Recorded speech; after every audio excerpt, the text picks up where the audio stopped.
Guys આ અમારા ફરિયામાં આવ્યા છે બહારથી મહારાજ ફૂલા મહારાજ છે. આગળ ઓનલાઈન વિડીયો મૂક્યો છે મેં. આ અમારા ફૂલા મહારાજ છે. તમે બે સત્સંગ કે છે સાંભળો. આત્માના ઉદ્ધાર માટેનો મંત્ર કયો કહેવાય? જેને અનુભવ્યો ઓમકાર તેને લીપે નહીં સંસાર સૌ દેવોમાં દૈવ તેનું ત્રણ લોક નામ જપે તેનું. જેનું શંકર ધરે ધ્યાન ભજે હરિબ્રહ્મા ભગવાન રામ કૃષ્ણ આદિ અવતાર. એ જ ખરો એનો નિર્ધાર જાણી તારીખ તત્વ જેણે મારી મોક્ષ તળ ઉપર તેણે. ઓમ જાપ જપે શેષ ધરાનો ભાર ન લાગે લેશ. ઓમ જાપ જપે મહેશ કરે ત્રણ લોકનો નાશ તોય પાપ ન લાગે લેશ. ઓમ જાપ જપે બ્રહ્મા સૃષ્ટિને સર્જાય. ઓમ જાપ જપે વિષ્ણુ સૃષ્ટિનું પાલન કરે.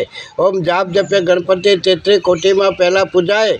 ઓમ જાપ જપે સરસ્વતી રચનાએ સદા રટાય. આ અમારા મહારાજનું આ તમે સત્સંગ સાંભળ્યું બરાબર. સત્સંગ સાંભળ્યું તમે એટલે આ બધું જુઓ. અમારો સત્સંગ છે મહારાજનો. બીજો ભાગ ફરી મૂકવું ચાલો. મહારાજ રામાયણની વાત કરો ને.